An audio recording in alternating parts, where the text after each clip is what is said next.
Hallo zusammen. Hallo zusammen. Okay, okay.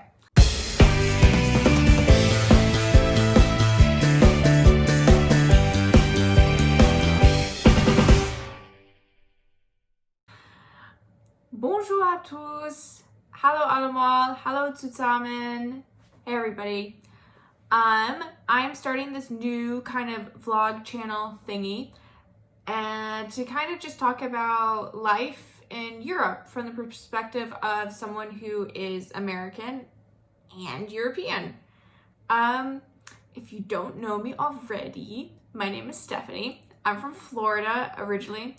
I was born in Florida, at least. My mom was an immigrant from Germany to the US, and so I grew up going to Germany pretty frequently. And then 3 years ago, almost 4 years ago now, I met my boyfriend JV, and when he was in the US he's Dutch. He was in the US from France working at Disney, and we met there, and I decided to take the plunge and move to Europe. So for the last almost 3 years now, we've been living in Europe together. We started by moving to France, and then after a while we moved to the Netherlands for a bit, and then we moved back to France. So this is kind of just talking about what life in Europe is like. As I was saying, about almost 3 years ago, we moved to France. Before we moved to France, I made the fun decision to move to France without speaking French. So I was able to say like omelette du fromage, and that was pretty much it. So when we moved to France, I was a part of a learning program where I got to work and learn French at the same time. So that was a really unique experience, but it's really difficult because for me, I grew up around German, but I don't actually speak German. And so that makes it a little complicated, because once you learn one language, it makes it much easier to learn more languages. So because I was monolingual at the time, it was very, very difficult for me to speak French. Not only that, French and English are two completely different little monsters. Like English, people complain about English, but most people don't complain about French, and they should complain about French because French is, yeah. And I mean, if you search, you're gonna find lots and lots of videos complaining about the craziness that is French. So when I first moved here, like I said, I took high school Spanish for 3 years, so I could say like donde está la biblioteca or things like that, but it wasn't anything to have a conversation. I knew food. Thank you, Taco Bell, for telling me food. But aside from that, nothing. So then when I started actually learning French, I had a bit of an accent in it. And I mean, Floridians don't generally have too thick of like a southern accent. I tend to sometimes, just because I'm from North Florida. And the thing with the state of Florida is the more north you drive, the more southern you are. So sometimes my draw does come into the way I speak. So I did have a little bit of an American accent when I first started learning French. And it was really frustrating because I would get teased for my accent by the French. And I was just like, I'm struggling to speak your language as it is. Like, if you could just, not make fun of my accent, Jean-Pierre, that would be nice. And it got really frustrating. And I thought, well, maybe it's just a French thing. I was wrong. When we moved from France to the Netherlands, I started trying to really learn how to speak Dutch, because JV's family is all Dutch. Specifically, they're from Limburg, so they speak their own kind of crazy little dialect down there. That's another story. So I tried to learn what they call civilized Dutch, which is proper Dutch. And it was a little complicated because I'm learning this, and Dutch is not that bad to learn. Like, if you want to learn a Germanic language that's not English, I would actually recommend Dutch, because it's not German. I wouldn't do German. If you don't have to learn German, don't learn German. Really. Don't do it. Dutch is better because at least like the sentence structure is similar to an English. So it's a little bit easier to think. Like when I first started learning how to speak Dutch, I would have to sit there and I'd have to translate each word. Like it's a normal thing when you learn a new language, you have to translate each individual word into that language to make it make sense in your head. So I think when I was learning Dutch, it was a little bit easier because I was able to then translate words in the same order as a sentence, as like you would say it in English. So it makes it easier. Not only that, a lot of words in Dutch sound kind of similar to English words. And I mean, for me, it was a little bit better because since I did grow up around German, I can speak just a little bit of German. And so if I wasn't sure of a word in Dutch, I could either say it in English or I could say it in German. And there was a 50-50 chance I would get close. So it makes it a little bit easier. So like I said, if you want to speak a Germanic language, I definitely recommend Dutch. The only thing that's kind of an issue with Dutch is sometimes you have issues pronouncing like some of the back of the throat things or making your tongue do quite the right thing. So there are some words that I still have an accent in, like in Dutch you have the UI. I'm not going to try to say it because I'm going to hear JV laugh in the background and no. But you have UI. And I struggle making that. It's just not a sound that we can make in English. I would have JV make the sound, but he doesn't like to be on camera. So you're just going to have to wonder what it sounds like. And it's frustrating because once I started learning Dutch, I can speak Dutch actually, I would say pretty well. But before, it was frustrating because in case you didn't know, for another year, the Netherlands was rated the top non-English speaking country speaking English in the world.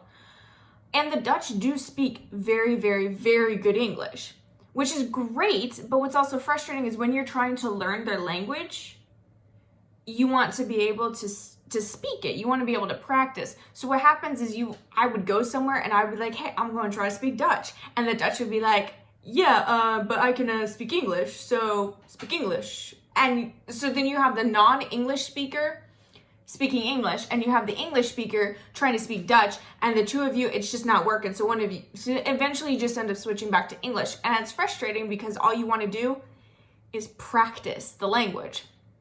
France, that's not the case because France has gone up in speaking English, but most French people do not speak English. And if they do, they don't like to. Because in France, a lot of them are really embarrassed by their accents. And like, Jean-Pierre, I get it. It's not fun to always talk like this. It's not fun. But, I mean, I know I have an accent when I speak French. I know I have an accent when I speak Dutch.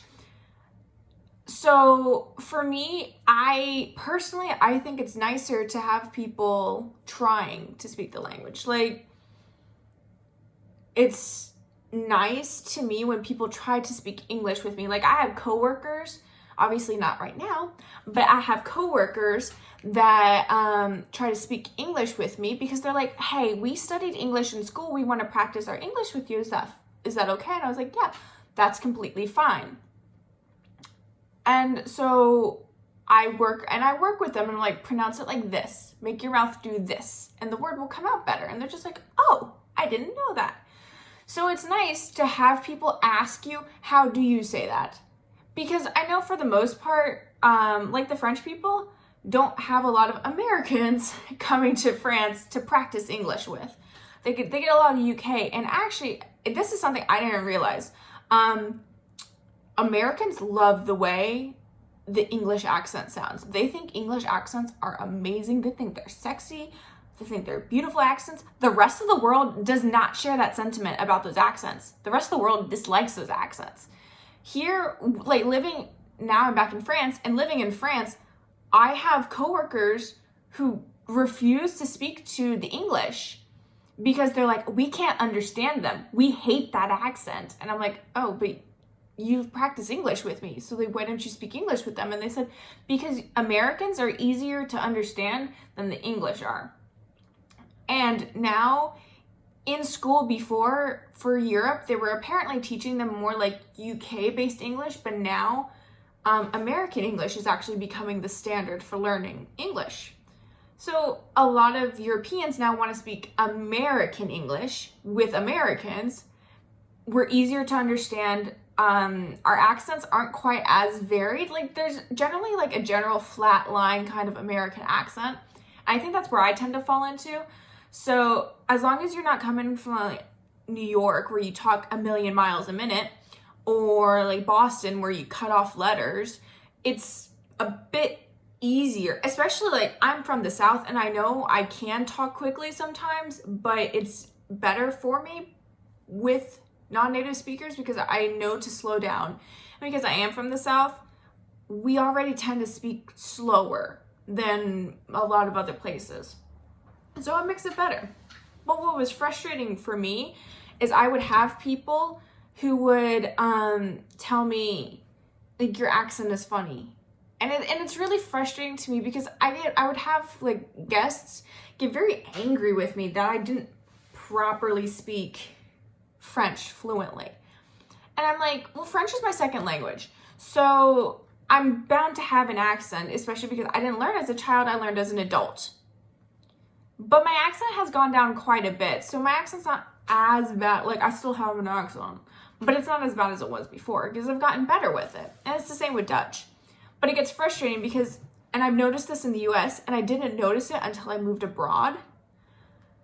Native speakers can be so ugly to people who are trying to speak their language. And I don't understand it. It's like if you have someone who is taking the time to try to learn your language, even if they struggle, even if they have an accent, help them. That's all you have to do. Help them. Don't just assume, oh, well, I'm going to speak English, or I'm going to speak whatever language with you. Like in the US, we have a lot of Spanish speakers, and yeah, it might be easier to just speak Spanish, but help them. If they're trying to learn, help them. You ask, it's an asking thing. Because what frustrates me is in France, at least they do this, and I am thankful for it. Most of the time when I go out, I do speak French. But there's just some things I don't know how to talk about. That's just not something I've learned. And so for me, it makes it better when I have someone ask me, is it easier if I speak English with you? And I'm like, actually, yeah, it is easier. Can we speak English? Yeah, of course. That's a better way to do it instead of just assuming. And don't get angry with me because I don't speak fluently yet. I've only been learning French for about 3 years. It takes about 5 years to become completely fluent in a language. And you can still learn stuff. JV's been speaking French for years, and there's still words that he's learning. And he speaks at a fluent level already. So it's frustrating. And it's not just in Europe that this really happens in the US. And I actually used to be guilty of it as well.